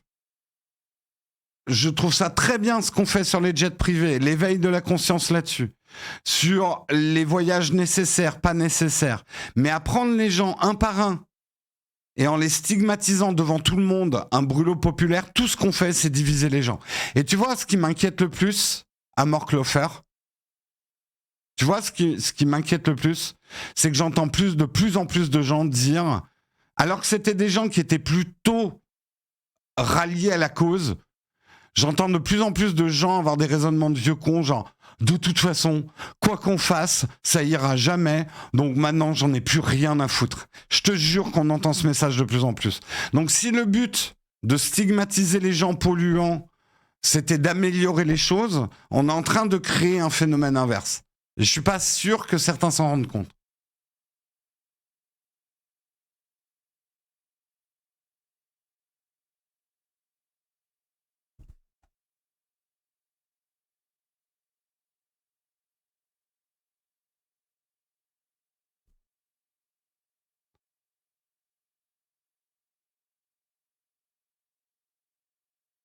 On appelle 1% des personnes qui font attention. Après, attention, encore une fois, j'ai pas dit qu'il faut pas. Tu vois, par exemple, moi, sur les 4 tonnes de CO2 d'un voyage au Japon, c'est bien de me le rappeler. C'est bien de me le dire. Il y a des manières de faire, en fait, qui ne seraient pas des manières désolidarisantes, en fait.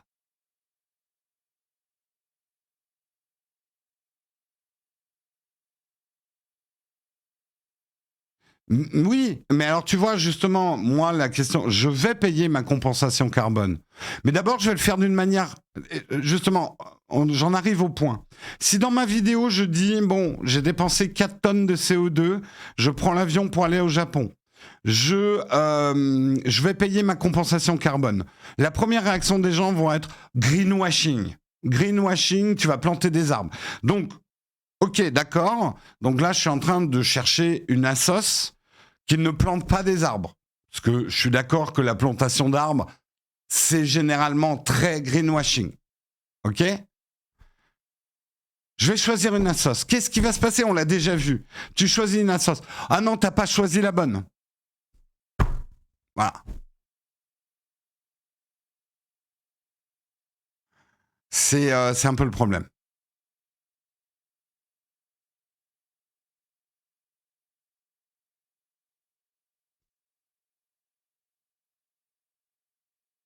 Non, je reste pas longtemps au Japon. C'est un voyage de presse. Donc, bien évidemment, on reste pas longtemps. Donc, effectivement, c'est un voyage qui pèse, quoi.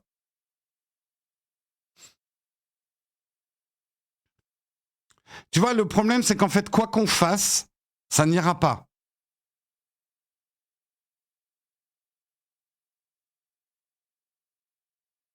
Parce que, on va me dire, oui, non, mais c'était pas nécessaire que tu y ailles. Mais du coup, on va dire, oui, mais on t'a envoyé le produit pour que tu le testes. Ah, mais ça a consommé. Enfin, il y a un moment où on se sclérose petit à petit, quoi.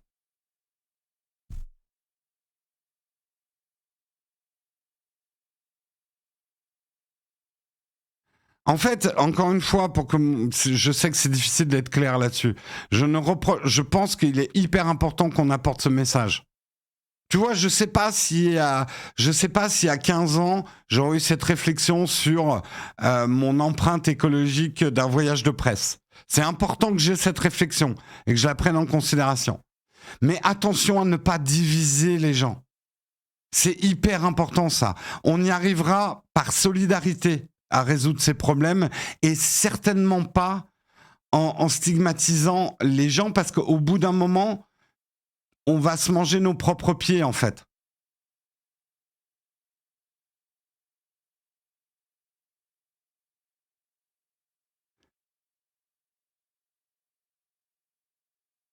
Ouais, ça va être compliqué de faire la tartine. Oui, j'ai un peu dérapé, 9h18, on va voir. Ouais, bah on fera la tartine peut-être une autre fois. Si, je ne vois pas au nom de quoi tu devrais te justifier. Chacun s'occupe de ses affaires. C'est pas vrai. C'est de poupaille. J'ai une responsabilité aussi. J'ai des gens qui regardent des émissions. J'ai un message à porter. Je vais pas non plus cacher ma tête dans le sable en disant ah vous faites chier. De toute façon, c'est mon boulot. C'est normal que je me balade en avion. Ce que je dis juste, c'est pas une question. En fait, le problème, c'est la culpabilité. C'est un des problèmes. Il faut être conscient de ce qu'on fait. La culpabilisation est juste un frein, pas un moteur. Je dois être conscient, je dois agir sur ce que je fais, faire au mieux, tout en sachant que je ne pourrais pas faire parfaitement. Je ne pourrais pas faire parfaitement. Vivre, c'est polluer si on suit le raisonnement jusqu'au bout, quel que soit le métier que tu fasses. Donc voilà, la limite du raisonnement il faut peser chaque action qu'on fait au niveau écologique, ce qu'il faut faire. Mais si tu vas avoir zéro empreinte carbone, l'issue, bah voilà, c'est suicide collectif. Hein. Alors si, tu vois, on peut, alors je fais un raisonnement par l'absurde, mais c'est la seule manière de sauver la civilisation humaine, l'espèce humaine. Là encore sur civilisation, on peut avoir des débats. L'espèce humaine, c'est qu'on se suicide tous pour pas faire d'empreinte écologique. Enfin, c'est un raisonnement par l'absurde, mais voilà, on en revient à Thanos. Hein.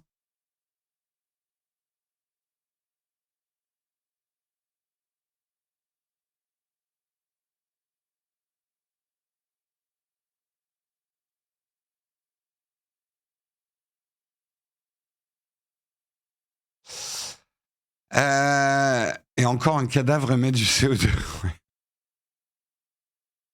Bref, On est parti loin, mais je trouve que c'est des raisonnements importants à avoir. Je comprends et je ne blâme absolument pas et je vous encourage même à continuer à nous corriger, on va dire, sur les mauvais comportements écologistes.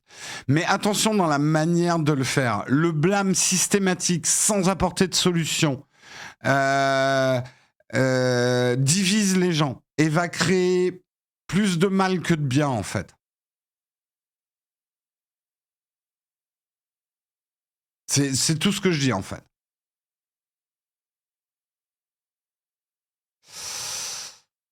C'est tout ce que je dis. Bon, désolé, on est parti un peu loin. On est parti un petit peu loin. Mais, vous voyez, le fait même que ça me pose déjà des angoisses, bah, on va dire que le message progresse. Est-ce que j'en parle ou pas dans la vidéo ? On verra.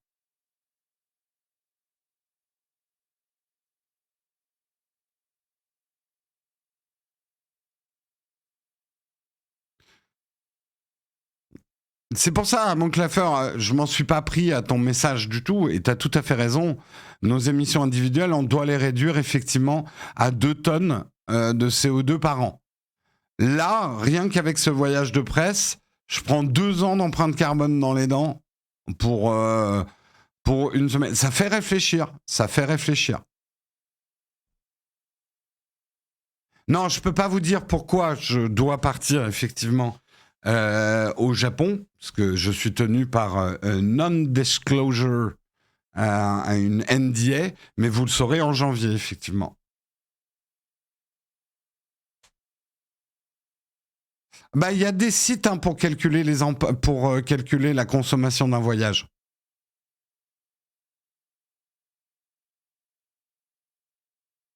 Oui, mais tu peux pas raisonner non plus comme ça, Fabrice. Si je pars ou que je parte pas, l'avion partira quand même et polluera. Je peux pas non plus raisonner comme ça.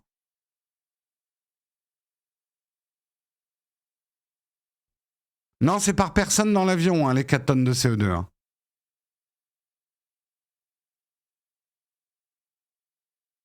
Donc, arrêtez de oh, vous êtes la police ou quoi, là ? On dirait un inter... Pourquoi tu pars au Japon ? Bande de petits curieux.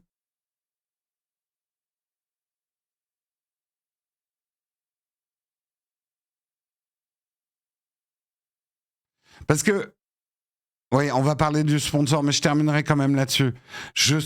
L'important, c'est d'être... Déjà, la première phase, c'est d'être conscient. Je sais que de faire ces émissions avec de la lumière, de l'électricité, etc., je vous ai déjà fait la démonstration. Si moi, on me dit de faire mon émission avec un modem téléphonique et une bougie, parce que pour réduire l'empreinte CO2, de faire des lives, j'arrête. C'est simple, j'arrête. Mais après, il est important, je sais que je consomme. Je sais que je consomme de l'énergie pour faire une émission. Donc, l'important, c'est de le savoir. Après, je juge que ça a une importance, mon émission. Ça, c'est un autre débat. Que mon émission vaut cette dépense. Ça, c'est un débat que vous devez avoir en la regardant aussi, en la cautionnant. Donc, c'est important aussi. Hein.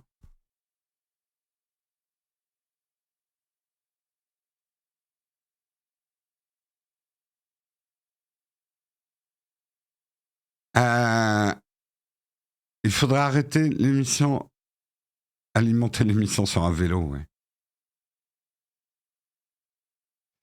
Bref, allez, on va terminer. On va pas pouvoir faire la tartine aujourd'hui, mais on va prendre le temps et on va faire un fac parce que je pense que certains auront des questions sur notre tout nouveau sponsor et on est hyper content qu'ils reviennent en sponsor, c'est Shadow. Hein. Le Shadow et le Shadow PC. Certains d'entre vous pensent peut-être que Shadow a disparu dans les limbes, mais pas du tout. C'était en train de se restructurer. Hein. On avait fait une vidéo il n'y a pas si longtemps. C'est le grand retour de Shadow. Shadow, bah, c'est un service de cloud computing. Et c'est important. Avant, on parlait beaucoup de cloud gaming. Maintenant, Shadow PC, c'est très clairement du cloud gaming. Tout ce qu'on peut faire avec un PC classique peut être réalisé sur un PC Shadow. Surfer, jouer, travailler, se distraire. On peut accéder à son PC Shadow depuis n'importe quel appareil ou presque, avec n'importe quelle connexion Internet stable. Stable, c'est hyper important, on y reviendra dans les questions, qui fait au moins 15 mégabits par seconde, hein, donc certaines connexions ne pourront pas profiter du cloud computing. Vous pourrez utiliser ou jouer avec votre Shadow sur votre vieux PC ou sur un nouveau Mac ou sur votre smartphone Android ou un smartphone Apple ou sur votre télé connectée ou dans votre visière VR sous Android ou encore, et ça c'est une nouveauté qu'ils ont annoncé la semaine dernière, avec un Raspberry Pi. Un Raspberry Pi suffit pour accéder, enfin un Raspberry Pi 4, les nouveaux Raspberry Pi, ou si vous avez ça, ça suffit pour se connecter à son Shadow PC. Au niveau jeu, si on reste spécifiquement sur la fonctionnalité cloud gaming d'un cloud computing, la grande force de Shadow par rapport aux offres du cloud gaming, c'est que c'est un vrai PC complet. Et au niveau des jeux, ça vous permet une compatibilité avec tous les jeux qui existent, comme un PC. Tous les jeux PC qui existent peuvent tourner sur un Shadow PC. Les autres offres de cloud gaming ne vous offrent pas tous les jeux. Et il y a une autre différence auquel il faut penser, et ça les PCistes le savent. Comment vous faites pour jouer à un jeu modé quand vous êtes sur du cloud gaming, sur une offre de cloud gaming? C'est pas possible, parce que c'est le cloud gaming qui décide de ce que vous pouvez installer et ce à quoi vous jouez. Avec un Shadow PC, c'est vous qui décidez, puisque c'est un vrai PC. Donc vous retrouvez les jeux que vous avez déjà achetés, vous continuez à acheter vos jeux sur les marketplaces, sur les stores qui vous intéressent, Steam, Origin, ce que vous voulez, c'est un vrai PC. Je ne sais pas comment vous l'expliquer autrement. Donc pour moi, c'est pas comparable avec les offres de cloud gaming. Parce qu'en plus, ça va être compatible avec tous les logiciels aussi de productivité. Sur un Shadow PC, vous faites tourner Photoshop, vous faites tourner Premiere, vous faites tourner Word, vous faites ce que vous voulez avec un Shadow PC. C'est un PC. Il n'y a pas d'autre manière de le dire. It's a PC, comme dirait la pub. Bref, Shadow, c'est un PC complet, accessible pour 29,99 € par mois. Là, on est dans le moment sponsor, donc je ne dis pas 30 € par mois, mais c'est bien 29,99 € par mois. Mais peut-être que vous avez besoin de plus de puissance que l'offre de base. Et oui, un PC un Shadow PC qui serait capable de faire tourner des gros jeux en 4K avec du ray tracing. Eh bien, il y a une nouvelle, effectivement, où on a un raid en plein sponsor. Super Natif, un grand merci pour ton raid. Bonjour à tous les Super Natifs. On est en plein moment sponsor. Vous tombez bien, on va dire. Vous tombez en pleine pub. Ça fait plaisir. Ça fait plaisir.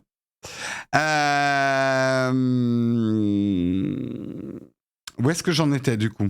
Oui, eh bien maintenant il y a l'option Power sur Shadow qui vous permet de faire tourner des jeux en ray tracing avec du 4K. Vous aurez l'équivalence d'une carte graphique RTX 3070 ou équivalent et ça vous coûtera un supplément de 14,99 € par mois à ajouter aux 29,99 € par mois du Shadow de base. Si vous voulez voir comment ça tourne, eh ben moi maintenant j'ai basculé sur le Shadow Power. Donc prochaine fois que je streamerai du jeu vidéo, vous verrez comment tourne le Shadow Power. Donc n'attendez plus. Votre nouveau PC vous attend chez Shadow. Au lieu d'acheter un PC physique, prenez un Shadow PC. Alors, on va avoir une offre qui va vraiment commencer demain.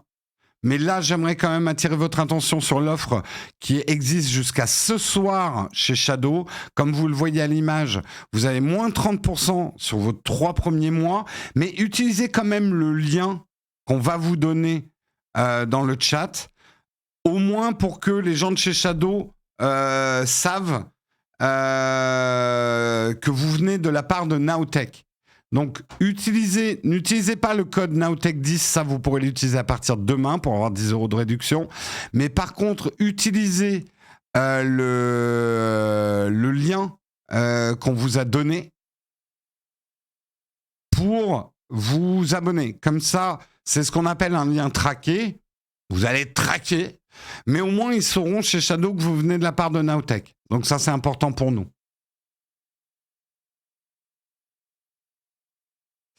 Oui, c'est 256 gigas. On va passer au cornfax. Je sens que ça va être des cornfax spéciales Shadow PC. Je vais prendre un petit peu de temps. Il est quelle heure là ? Je vais prendre 10 minutes pour répondre à vos questions sur le Shadow PC. On a tout le mois pour répondre à vos questions sur le Shadow PC, mais je vais prendre quelques questions. Donc je passe au cornfax.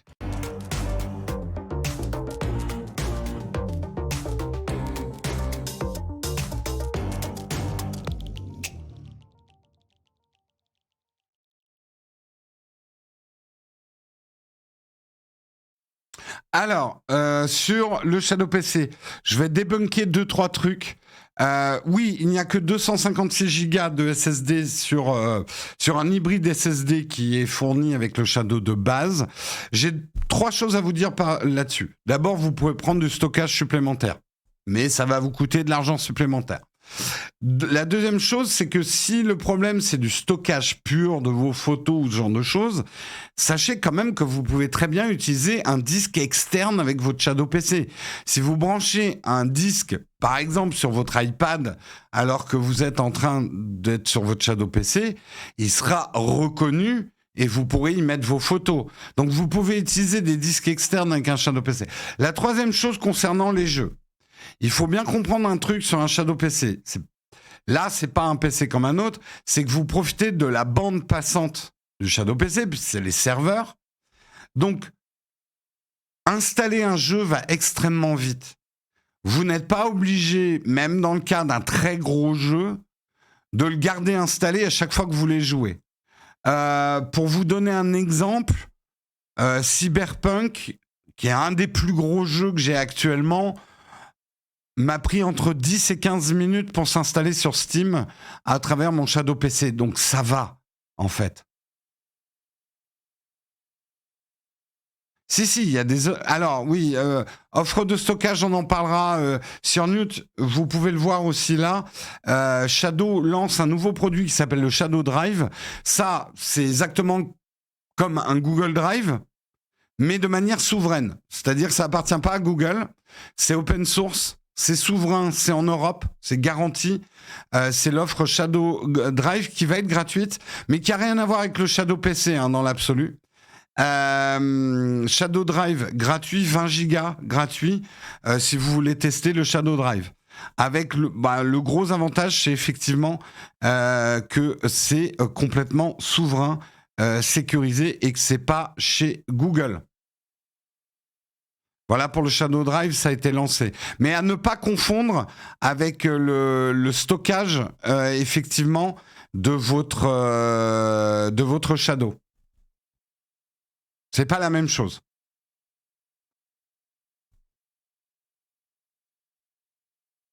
Utilisez bien notre lien, même si vous prenez le Shadow Drive. C'est assez important pour nous quand même que Shadow sache que vous venez de notre part.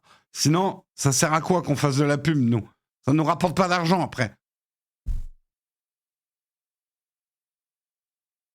Oui, tu peux toujours te servir de ton boîtier Shadow Ghost. D'ailleurs, une petite nouvelle pour les plus geeks d'entre vous. J'ai cru comprendre que Shadow allait permettre d'installer Linux sur son Shadow Ghost. Donc ça peut en intéresser certains. Mais tu peux toujours utiliser le Shadow Ghost. Ils vont juste plus refaire de hardware. Ça, c'est fini. La période hardware chez Shadow, c'est une des raisons pour lesquelles ils se sont cassés les dents, c'est que tu peux pas faire du hardware et du cloud computing en même temps, quoi. Oui, c'est du cloud computing, Shadow PC. C'est juste que ton PC n'est pas physiquement chez toi. Tu es relié à ton PC par Internet. Tu reçois l'image de ton PC hyper rapidement, parce que les réseaux sont rapides, et t'envoies tes clics souris, tes touches de clavier sur... Donc en fait, l'hébergement de ton PC se passe sur les serveurs Shadow, avec effectivement, là on peut revenir à la question écologiste, c'était intéressant. Ça y est, ils vont faire des campagnes de communication là-dessus. Pour l'instant, ils attendent aussi des études faites par... notamment au VH et d'autres, sur les consommations électriques de ce type de système de cloud computing, mais ils ont l'air d'être quand même assez sûrs d'eux sur le fait que quand même jouer sur des PC distants consommera quand même moins d'énergie que de jouer sur un PC chez vous.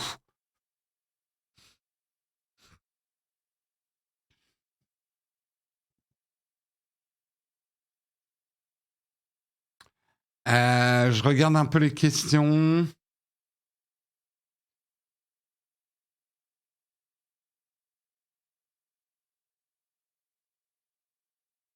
J'utilise Shadow depuis 3 ans pour travailler. Oui, ils lancent aussi leur offre business. Nous, là, on est surtout mandatés pour vous parler du Shadow Power, de l'offre, on va dire, de cloud computing grand public de Shadow. Mais ils lancent aussi Shadow Business, ils lancent aussi Shadow Drive. Ils se diversifient. Ah, il tourne extrêmement bien Cyberpunk 2077 sur le Shadow PC Power. Alors moi, je le fais tourner en 1080 parce que je stream en 1080, mais je suis en ultra partout. Je suis Ray Tracing Max et j'ai au minima, je tombe rarement en dessous de 60 FPS. Ah oui, trop de latence depuis le Japon. Ils sont pas ouverts au Japon, Shadow. Il faut que les serveurs soient dans ton pays. Non, c'est pas réservé à la France. Ils sont ouverts sur plein de pays. Ils ouvrent l'Espagne, je crois, le 7 décembre. Il y a maintenant, je crois qu'il y a Belgique, il y a Suisse, Italie. Je voudrais pas dire de bêtises. Ils sont où déjà ? Est-ce que j'ai l'info ici ? Ils ont ouvert 6 nouveaux pays. Ils sont vraiment en train de se mondialiser, la Shadow. C'est un peu pour ça qu'on en entendait moins parler. Ils étaient en train de se restructurer ils sont lancés aux États-Unis. Ils sont en train de se restructurer pour un lancement plus mondial et être un produit un petit peu moins...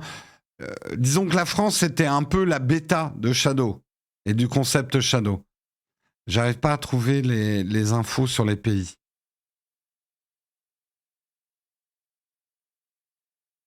Oui, un Raspberry Pi, ça consomme pas grand-chose, ouais. Alors, beaucoup demandent pourquoi il n'y a pas un test gratuit du Shadow. Il faut bien comprendre que Shadow n'est pas comme les autres offres de cloud gaming. Les autres offres de cloud gaming peuvent vous offrir un essai gratuit pour la simple et bonne raison que les autres offres de cloud gaming spécifiques qui font que du gaming font du power sharing. C'est-à-dire que selon le nombre de gens connectés, sauf, effectivement, si vous prenez des options supérieures, vous allez partager la puissance des serveurs pour jouer. Donc le samedi soir, en gros, vous n'aurez pas les mêmes performances que le lundi matin. Sur les offres de cloud gaming, il y a un partage de puissance. Chez Shadow, une session Shadow, il n'y a pas de puissance partagée. Quand vous êtes connecté, la puissance de la carte vidéo, elle est que pour vous. La puissance du CPU, elle est que pour vous. Le stockage, il est que pour vous. Donc Shadow ne pourrait pas ouvrir des instances gratuites, ou alors il faudrait qu'ils aient 5 instances gratuites. Et remarque, ça serait pas con. Un carnet de rendez-vous, t'as droit pendant 1 heure ou 30 minutes de tester un Shadow PC random. Mais vous comprenez, en fait, un Shadow PC, c'est une vraie instance qu'ils doivent ouvrir sur leur serveur. En plus de ça, avec une vraie licence Windows. Parce que n'oubliez pas que dans le prix de votre Shadow, il y a le prix d'un Windows. Un peu pour ça aussi que les gens qui me disent un PC physique, c'est moins cher. Ok, je veux bien, mais à ce moment-là, faites votre calcul avec une licence Windows et la consommation électrique de votre tour de joueur chez vous. Et aujourd'hui, il faut savoir qu'une grosse tour de gamer, c'est 200 € d'électricité par an quand même. Même avec le bouclier énergétique. Bonjour Jérôme, je travaille dans l'informatique au lycée. Le stockage cloud est très délicat ces temps-ci. Aurais-tu un contact Shadow pour éventuellement passer un accord Drive ? Il vaut mieux que tu aies des contacts toi. Moi, je n'ai pas de contact direct chez eux qui pourrait t'aider. Prends contact avec eux. Sur le site, je pense que c'est ta meilleure façon de faire passer le message.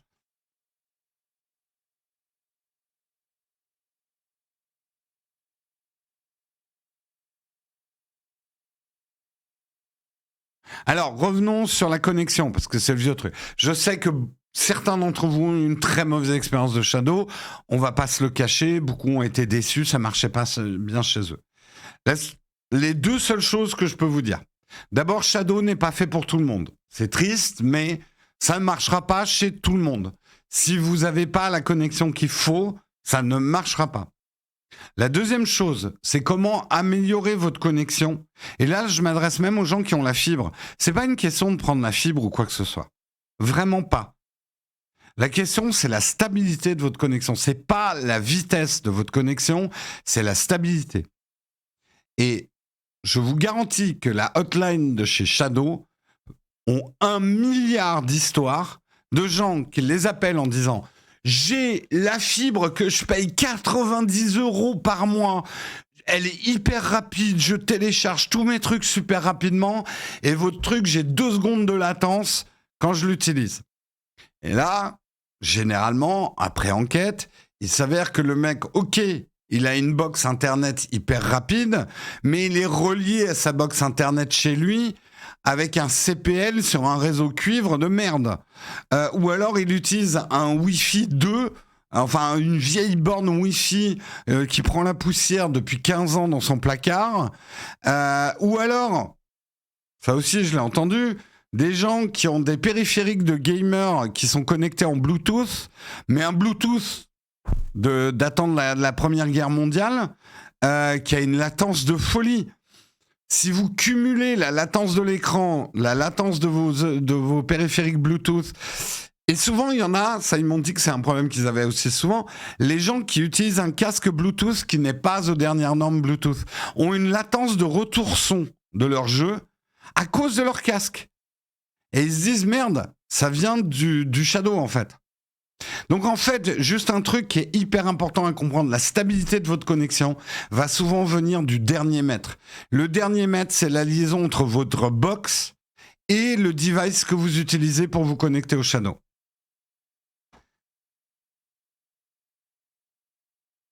Et je vous le redis, je n'ai pas de problème de latence. Et un test qui est très intéressant, c'est qu'en ce moment, je suis en train de tester justement, c'est ça que je voulais vous parler tout à l'heure, on a profité, nous, du Black Friday pour prendre un MetaQuest 2, donc une visière de VR.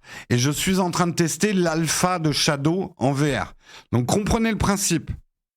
Un MetaQuest 2, c'est une visière VR sous Android. Comme c'est sous Android, je peux lancer mon Shadow dans ma visière. Et donc là, j'ai accès à la puissance de mon Shadow PC dans ma visière. Donc là, je joue à Skyrim VR, qui ne tournerait pas en VR juste sur Android, mais c'est du VR PC, qui normalement tournerait sur des casques VR beaucoup plus coûteux, beaucoup plus gros. Là, je suis en train de jouer à Skyrim VR à travers mon Shadow dans ma visière MetaQuest. Ça demande un petit temps mais c'est génial. S'il y a bien un truc qui marche pas en VR, c'est la latence. Si vous avez de la latence, vous avez de la gerbe. Mais vraiment, et ça, je l'ai expérimenté. En VR, si vous avez de la latence, vous avez de la gerbe. Comprenez que là, je suis relié en Wi-Fi. Bon, alors, sur Skyrim, je vais être honnête. L'alpha, on est en alpha pour l'instant du Shadow VR. Au bout de 15 minutes, j'ai eu une très légère gerbe. Donc, ce qui tend à dire que j'ai eu une très légère latence dans la transmission de mon Shadow en VR dans ma visière. C'est l'alpha, il va falloir qu'il progresse là-dessus, qu'il la travaille encore, il faut que ça reste en alpha. Donc oui, un chouille de latence sur la VR. Mais globalement, déjà, ça marche super bien.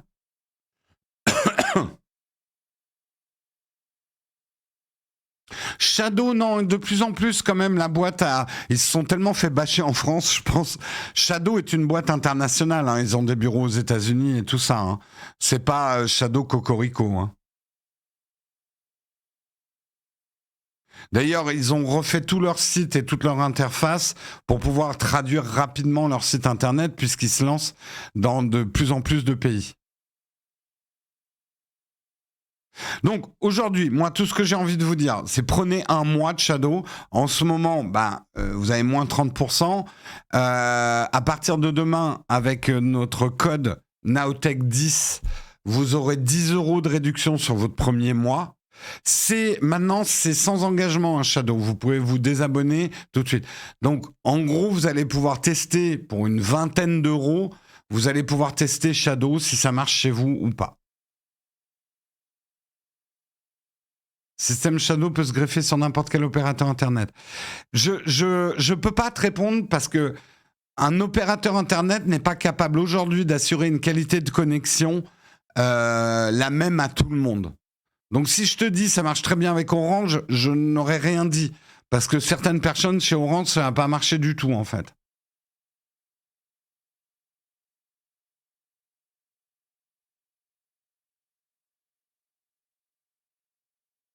Imaginez que Apple utilise un casque VR avec un Mac dans les yeux, ça serait magnifique. Ouais, après la VR, c'est les applis. Hein. Et là, j'avoue que je suis en train de... Depuis 2 jours, non pas que je suis devenu Mark Zuckerberg à dire le métaverse, c'est l'avenir, mais je crois que j'avais un peu sous-estimé quand même les progrès de la VR. Je fais amende honorable. J'avais pas vraiment testé de casque VR dernièrement, ou alors vraiment des démos rapides, des démos presse où tu fais 2-3 trucs avec ton sabre laser et t'es là, ouais, c'est pas ça l'avenir. Là, ce week-end, j'ai passé pas mal de temps sur le métavers à explorer des trucs professionnels, Waouh, ça a bien évolué quand même. Hein. Ça commence à être hyper intéressant pour certains trucs, hein. Quand même. Je ferai peut-être une vidéo là-dessus. En fait, moi, j'avais encore une vision de la VR. Moi, j'avais testé le premier casque Oculus. Ouais, je sais, il est tard. Je vais pas tarder à arrêter. J'avais testé la première visière Oculus et très honnêtement, j'avais bien vu les évolutions, mais j'en étais resté un petit peu là. Ça a bien évolué le métaverse. Ouais. Enfin, j'aime pas parler du métaverse, mais en tout cas, la VR a bien évolué. Que ça soit en jeu, que ça soit en interaction, que ça soit un truc tout con, mais là, avec la VR, avec le Quest, moi qui ai un bureau relativement petit chez moi et un seul écran, en gros, là, je peux me mettre autant d'écrans que je veux. Déjà, ils ont fait un truc avec 3 grands écrans, donc sans devoir acheter un grand écran 360. Alors oui, c'est pas la même résolution que les écrans physiques, mais globalement, j'ai un bureau virtuel. J'ai un bureau virtuel avec ma visière. Les visières sont devenues vachement plus confortables. Elle est hyper confortable, la Quest 2. Les manettes sont bien foutues. C'est quand même pas mal, hein. J'ai pas testé Half-Life Alyx parce qu'il était un peu cher. J'ai pris Skyrim parce qu'il était en promo hier à 14 €. Voilà.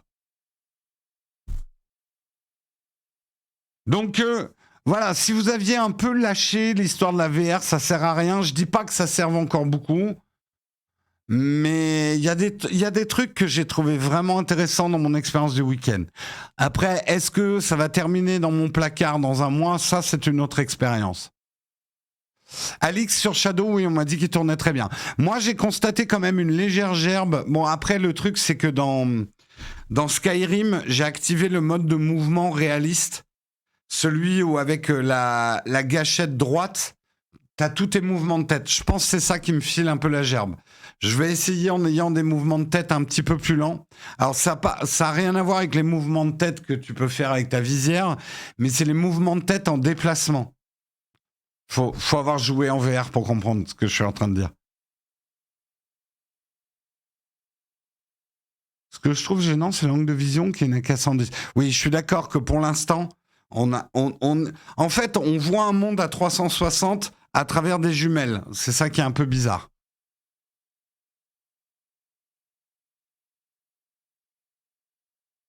Allez, il faut que je vous quitte, oui, vraiment. Mais c'est intéressant qu'on discute de VR aussi. Mais je le prendrai peut-être, Alix. Mais j'ai pris le moins cher pour vous faire une démo. Allez, sur ce, je vous quitte. Demain matin, vous retrouvez Marion pour le mug. Cette semaine, je suis encore là, effectivement, pour le mug. Donc, je serai là, a priori, mercredi et vendredi. La semaine prochaine, par contre, je ne serai pas là du tout. Puisque, comme je vous l'ai dit, je suis au Japon pour le travail jusqu'à la fin de la semaine. Donc, je ne pourrai pas faire le mug du Japon pour des raisons d'emploi du temps. Mais je suis encore là cette semaine. Donc, je vous fais de gros bisous. Je vous souhaite une excellente journée. On va bien sûr faire un petit raid. Chez qui on va aller? Qui a démarré? Eh ben tiens, ça faisait longtemps, Samuel. Un petit raid chez Samuel Etienne. Je vous souhaite une excellente journée à tous et vous retrouvez Marion demain matin. Et encore merci à Shadow de nous sponsoriser. Ciao tout le monde!